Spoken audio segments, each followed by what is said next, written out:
మన ప్రభువును రక్షకుడైన యేసుక్రీస్తు నామంలో కూడి వచ్చిన మీ అందరికీ వందనములు తెలియజేస్తూ ఉన్నాను.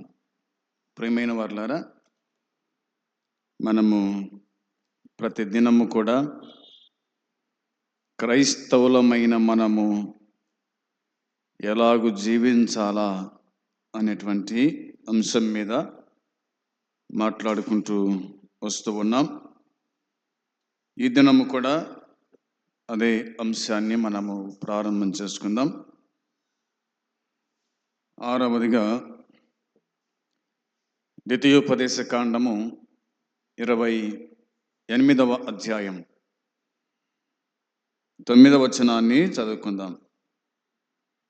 ద్వితీయోపదేశ కాండం 28వ అధ్యాయము 9వ వచనం. నీవు నీ దేవుడైన యెహోవా ఆజ్ఞలననుసరించి ఆయన మార్గములలో నడుచుకొనిన ఎడల యెహోవా నీకు ప్రమాణము చేసి ఉన్నట్లు ఆయన తనకు ప్రతిష్ఠిత జనముగా నిన్ను స్థాపించును. చదువుబడిన వాక్యం కోసమై దేవుని సహాయాన్ని కోరుకుందాం. ప్రేమగల తండ్రి, పరిశుద్ధుడైన దేవా, నీ పాదములకు వందనాలు, స్తోత్రాలు, కృతజ్ఞత స్తుతులు చెల్లించుకుంటున్నాము. దయగల తండ్రి, మాకు మరొక నూతన దినము ఇచ్చినందుకై స్తోత్రాలు, స్తుతులు చెల్లిస్తున్నాం. నీ సన్నిధిలో ప్రార్థించుటకు, పాటలు పాడుకోవడానికి నీ కృప దయచేసినందుకై స్తోత్రాలు. వాక్యం చదివి ఉండగా దీవించండి. చదవబోయేటువంటి వాక్యం కూడా దీవించి మాకు విరిచి వడ్డించండి. పాపిక రక్షణ, విశ్వాసికి ఆదరణ కలిగించుమని, ఈ దినదాసుని మరుగుపరచుమని, మీరు మాట్లాడుమని యేసుక్రీస్తు నామంలో అడుగుతున్నాము తండ్రి, ఆమేన్. ప్రియమైన వారులారా, మనము ఎలాగూ జీవించాలా అనేటువంటి మాట మీద ధ్యానం చేసుకుంటూ వస్తూ ఉన్నాం. క్రైస్తవులుగా, దేవుని పిల్లలుగా మన మాట తీరు, మన నడవడిక, ప్రవర్తన ఇవన్నీ కూడా దేవునికి అనుకూలంగా, దేవునికి ఇష్టంగా ఉండాలని దేవుడే మనతో మాట్లాడుతూ వస్తూ ఉన్నాడు. ఈ దినమున దేవుని యొక్క ఆజ్ఞలను గైకొనుట, అనుసరించుట. ఏమిటి ఆయన ఆజ్ఞలు? ఇశ్రాయేలీయులకు ఆయన 10 ఆజ్ఞలు ఇచ్చాడు. నిర్గమాకాండము 20వ అధ్యాయము 2వ వచనం నుంచి 17వ వచనం వరకు, అదే నిర్గమాకాండము 34వ అధ్యాయము 11 నుంచి 26 వరకు, ద్వితీయోపదేశ కాండము 5వ అధ్యాయము 6 నుంచి 10 ఆజ్ఞల గురించి ఆయన మాట్లాడుతూ చెప్పినటువంటి సంగతులు మనం ఎరుగుదుము. ఆయన ఆజ్ఞలను అనుసరించుచు ఆయన మార్గములలో నడుచుకున్న ఎడల అని దేవుని వాక్యం చెబుతోంది. ఆజ్ఞలు అనుసరించుట. ఆయన ఆజ్ఞ గురించి మనం చెప్పుకున్నాం. 3 స్థలాల్లో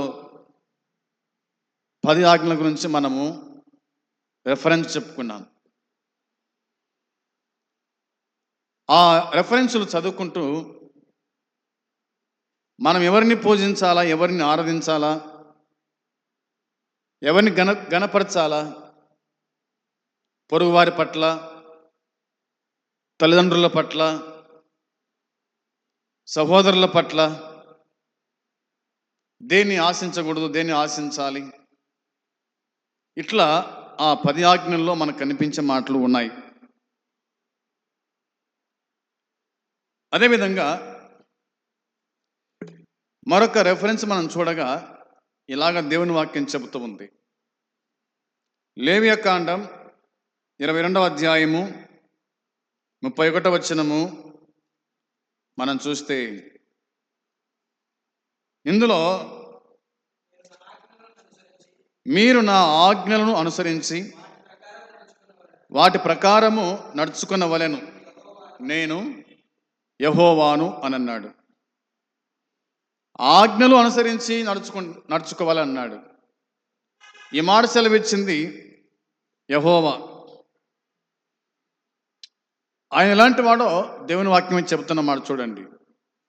32వ వచనం కూడా చూస్తే ఇలా బైబిల్ చెబుతుంది మనకు, నా పరిశుద్ధ నామమును అపవిత్రపరచకూడదు, నేను ఇశ్రాయేలీలలో నన్ను పరిశుద్ధునిగా చేసుకొందును అని అన్నాడు.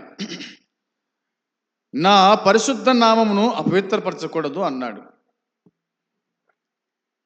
ఆయన పరిశుద్ధ నామాన్ని మనము ఏనాడే కానీ అపవిత్రపరచకూడదు, అపవిత్రం చేయకూడదు. ఆయన పరిశుద్ధుడై ఉన్నాడు. ఆయన పరిశుద్ధుడై ఉన్నలాగున మనమును సమస్త విషయములలో పరిశుద్ధులమై ఉండాలి. ఆయన నామం ఎల్లప్పుడూ పరిశుద్ధంగానే ఉండాలి. దాన్ని మనము అపవిత్రం చేయకూడదు, అపవిత్రం చేయకూడదు. అపవిత్ర అంటకుండా చూచుకునేవారుగా ఉండాలి. మీలోని పరిశుద్ధాత్మను దుఃఖపరచకుడి అనే మాట ఉంది. కాబట్టి సంగతి మనం గ్రహించు వారమై ఉండాలి. ఇంకా ఏమన్నాడంటే, నేను ఇశ్రాయేలీలలో నన్ను పరిశుద్ధునిగా చేసుకొందును అన్నాడు. నేను ఇశ్రాయేలీలలో నన్ను పరిశుద్ధునిగా చేసుకొందును. 33వ వచనం చూడండి, నేను మిమ్మును పరిశుద్ధపరచు యెహోవాను అన్నాడు. నేను మిమ్మును పరిశుద్ధపరచు యెహోవాను.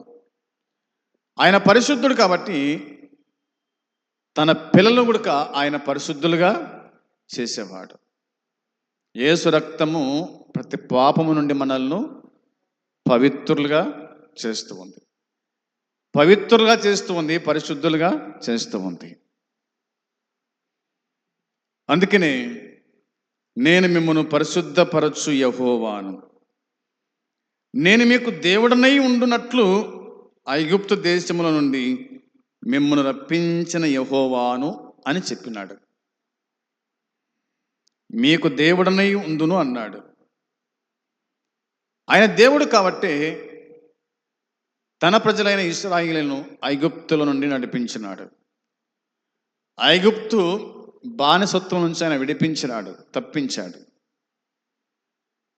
అబ్రహాముతో ప్రమాణం చేసినటువంటి దేశంలో వారిని ఉంచినట్టుగా దేవుని వాక్యం మనకు జ్ఞాపకము చేస్తూ ఉంది. కాబట్టి ఆయన ఇశ్రాయేలు దేవుడు అని పిలువబడ్డాడు. ఈ వాక్యాన్ని మనము అలా అర్థం చేసుకుందాం. ఇంకా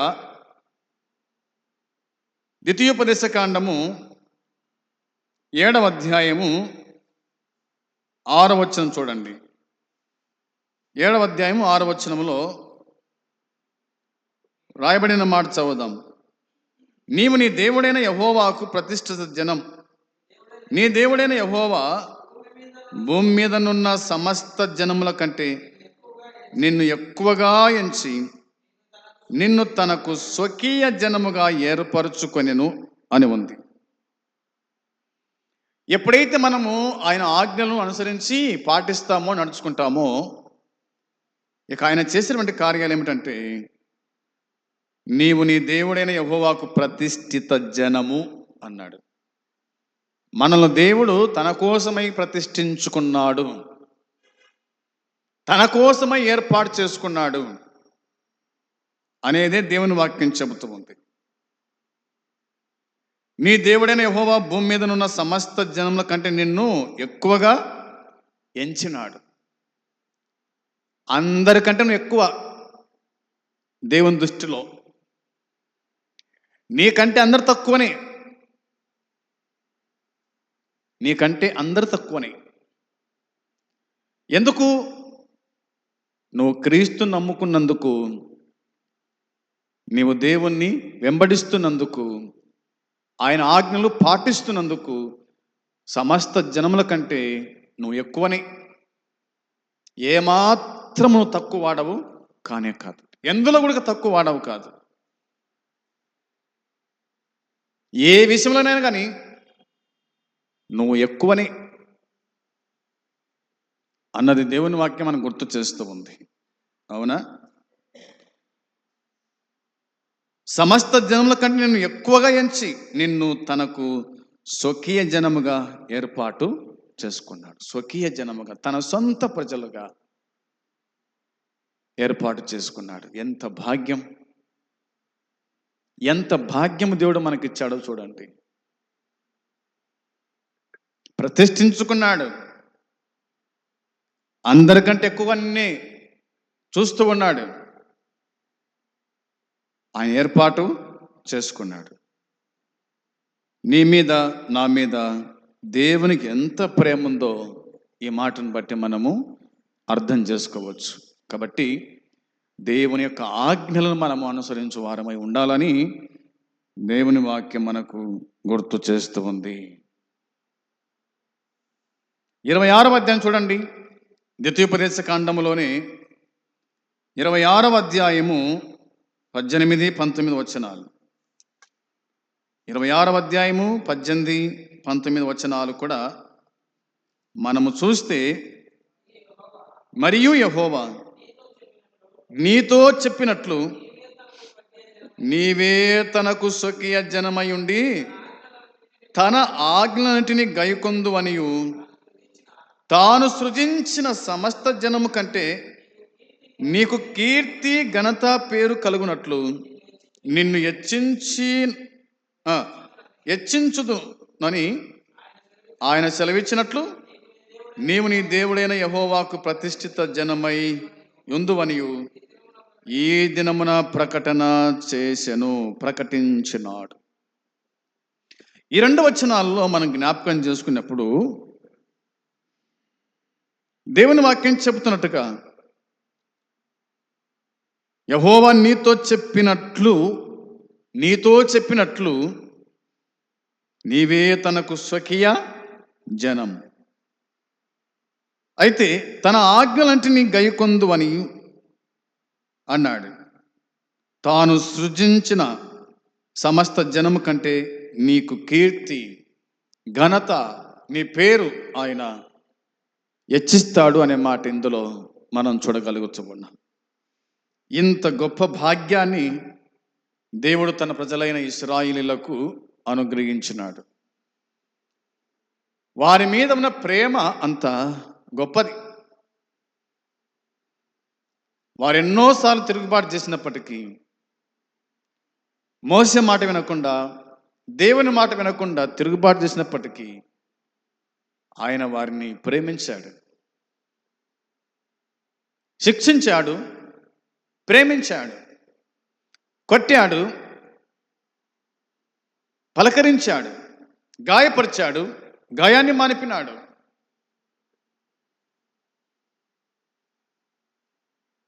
అని దేవుని వాక్యంలో మనం చూస్తాం. తండ్రి శిక్షించని కుమారుడు విరోధి అయినట్టుగా ఆయన మనం ఎదురు తిరిగినప్పుడు ఆయన శిక్షించినాడు. ఇశ్రాయేలు ప్రజలను మరణానికి అప్పగించాడు, రోగాలకు అప్పగించినాడు, మరలా వారి మీద జాలి పడ్డాడు, ప్రేమ చూపించి వారిని హక్కున చేర్చుకున్నాడు. అబ్రహాముతో చేసిన వాగ్దాన దేశంలోకి వాళ్ళని తీసుకొని వెళ్ళాడు. అందుకే మీరు జాగ్రత్త అని చెప్పినాడు. విగ్రహాల జోలికి పోవద్దు, మాయలో పడిపోవద్దు, నన్ను మీరు ఎల్లప్పుడూ జ్ఞాపకం చేసుకుంటుండండి అని ఆయన ఆజ్ఞాపించినట్టుగా దేవుని వాక్యం మనకు గుర్తు చేస్తూ ఉంది. నిర్గమాకాండం 19వ అధ్యాయం 5-6 వచనాలు కూడా చూస్తే, నిర్గమాకాండం 19వ అధ్యాయము 5-6 వచనాలు కూడా మనం చదివితే ఇలా దేవుని వాక్యం చెబుతుంది. కాగా నా మాట శ్రద్ధగా విని నా నిబంధన అనుసరించి నడిచిన ఎడల మీరు సమస్త దేశ జనులలో నాకు స్వకీయ సంపాద్యమగుదురు. సమస్త భూమియు నాదే కదా. మీరు నాకు యాజక రూపమైన రాజ్యముగాను పరిశుద్ధమైన జనముగాను ఉందురని చెప్పుము. నీవు ఇశ్రాయేలుతో పలుకవలసిన మాటలు ఇవే అని చెప్పాను. ఇవే అని చెప్పినాడు. మనము ఆయనకు స్వకీయ జనం. ఆయన మాట విన్నప్పుడు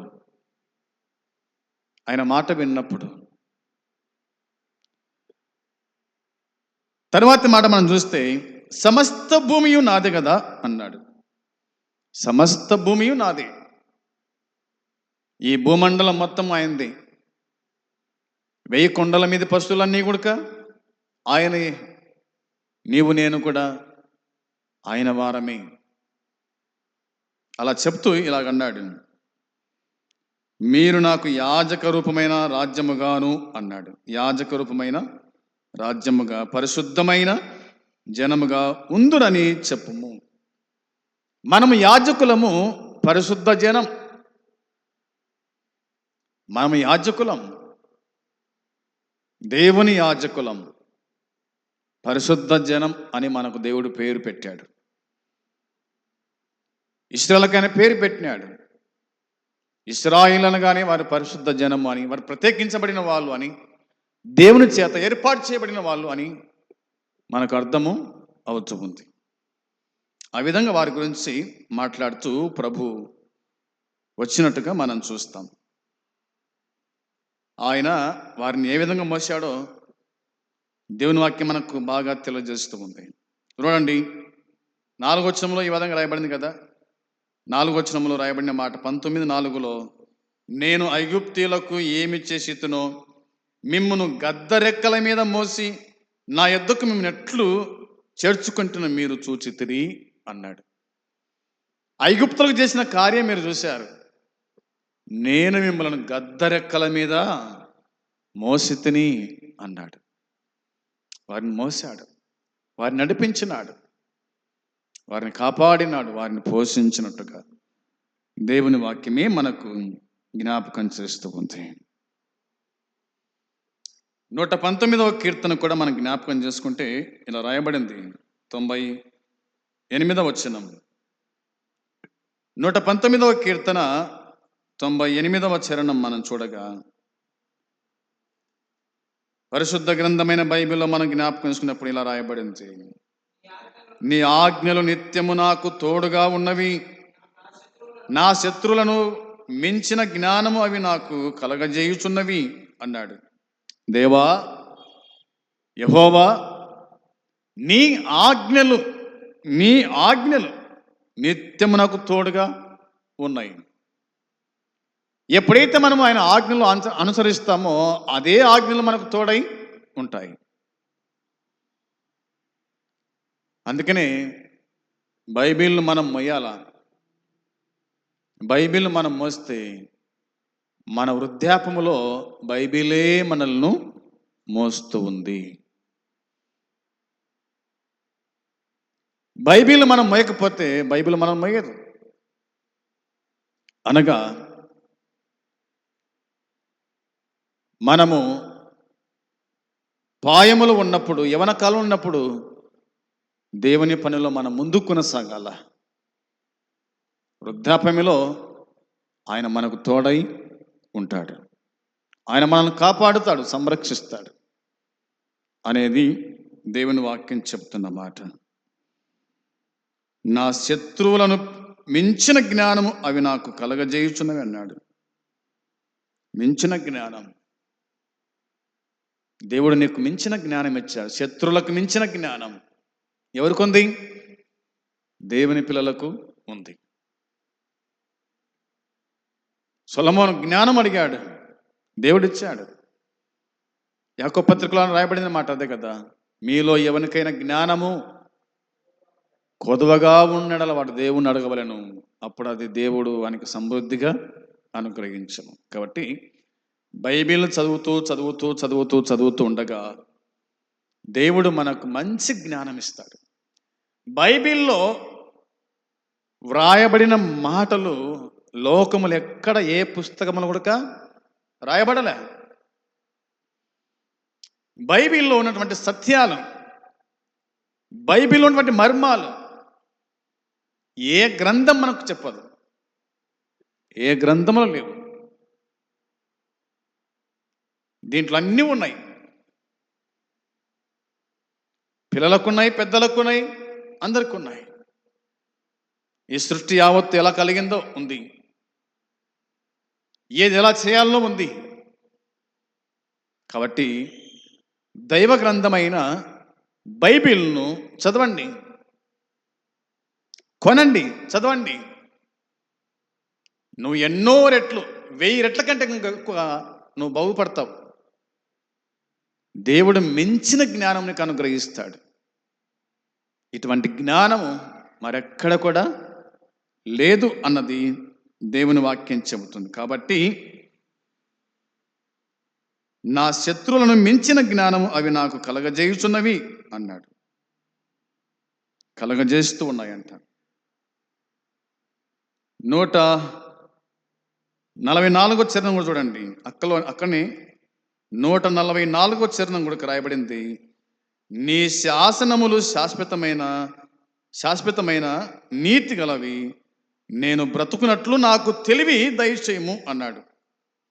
నీ శాసనములు శాశ్వతమైన నీతి గలవి, నేను బ్రతుకున్నట్లు నాకు తెలివి దయచేయి. మన బతకాలంటే తెలివి కావాలా, అది దేవుడు దయచేయాలా? అవునా? దేవా, నేను బతుకున్నట్లు నాకు తెలివి దయచేయి. బ్రతుకగోరు వాడు ఎవడైనా ఉన్నాడా? వాడు దేవుని కాడికి రావాలా, దేవుని వాక్యాన్ని వినాలా, అప్పుడు వాడు బతుకుతాడు. దేవుని వాక్యం బ్రతికిస్తుంది, దేవుని వాక్యం బ్రతికిస్తూ ఉంది. నీ వాక్యమే నన్ను బతికించను, బాధలో నెమ్మది నాకు కలగజేసిన కీర్తనకారుడు చెప్తాడు.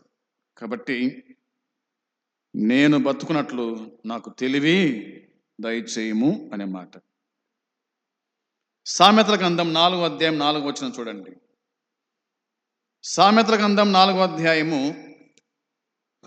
4వ వచనం చూడగా, ఆయన నాకు బోధించుచు నాతో ఇట్లా, నేను నీ హృదయము పట్టుదలతో నా మాటలను పట్టుకొన నిమ్ము, నా ఆజ్ఞలను గైకొనిన ఎడల నీవు బ్రతుకుదువు అన్నాడు. ఆజ్ఞలు గైకొంటే బతుకుతాడు మనిషి. అందుకోసమే నాకు బోధించుచు అన్నాడు. ఆయన నాకు బోధించుచు నాతో ఇట్లా, నేను ఆయన బోధించేటువంటి వాడు, బోధకుడు ఆయన. నీ హృదయము పట్టుదలతో నా మాటలను పట్టుకొన నిమ్ము, నీ హృదయము పట్టుదలతో నా మాటలు పట్టుకొన నిమ్ము, నా ఆజ్ఞలను గైకొన్న ఎడల నువ్వు బతుకుతావు. ఆయన ఆజ్ఞలు గైకొంటే మనం బతుకుతాము. ఆయన ఆజ్ఞలు గైకొనకపోతే బతికినా మనము చచ్చిన వారితో సమానం. కాబట్టి ఆయన ఆజ్ఞలు బతికించేటివి అన్నది మనము గుర్తుంచుకునే వారుగా ఉండాలి. చివరికి ఒక మాట చూడండి. యోహాను మొదటి పత్రిక 5వ అధ్యాయం 3వ వచనం. యోహాను మొదటి పత్రిక 5వ అధ్యాయము 3వ వచనాన్ని మనం చూద్దాం. మనము ఆయన ఆజ్ఞలను గైకొనుటయే దేవుని ప్రేమించుట, ఆయన ఆజ్ఞలు భారమైనవి కావు. యోహాను భక్తుడు చెప్తున్న మాట, మనం ఆయన ఆజ్ఞలను గైకొనుటయే దేవుని ప్రేమించుట. దేవుని ప్రేమించువాడు ఆజ్ఞలు గైకొంటాడు, ఆజ్ఞలు గైకొనువాడు దేవుణ్ణి ప్రేమించుతాడు. ఆయన ఆజ్ఞలు భారమైనవి కావంట. ఆయన ఆజ్ఞలు భారమైనవి కావు. ఆయన మాట భారమైంది కాదు, అది సులువైంది. అర్థం చేసుకుంటే సులువైంది, అర్థం కాకపోతే కష్టమైంది, భారమైంది. కాబట్టి ఆయన ఆజ్ఞలు భారమైనవి కావు అని వ్రాశాడు. భారము కాని ఆజ్ఞలు మొదట్లో కొంచెం కష్టం ఉంటాయి, కానీ రాను రాను అలవాటు అయిపోతాయి. ప్రియమైన వారలారా, మనము దేవుని ఆజ్ఞలను అనుసరించు వారమై ఉండాల. దేవుని వెంబడించువాడు లోకాన్ని మర్చిపోతాడు, ఆత్మవశుడైపోతాడు, దేవునిలో నీలమైపోతాడు. ఇక దేవుడే సర్వస్వమని బతుకుతాడు. తెలిసిన వాడు, తెలియని వానికి అన్ని కష్టమే. అబ్బా ఆడుంటాం, అబ్బా అబద్ధం ఆడకుండా ఆడుంటాం కదా, బీడి తాగకుండా ఆడుంటాం, ఆకొక్క వేసుకోకుండా ఆడుంటాం. ఇట్లా మాట్లాడుతూ ఉంటారు. కానీ ఆయన గురించి సంపూర్ణంగా తెలుసుకుంటే గనక ఇవన్నీ కూడా నిష్ప్రయోజనమైనవి, పనికిరానివి అని మనకు అర్థమవుతుంది.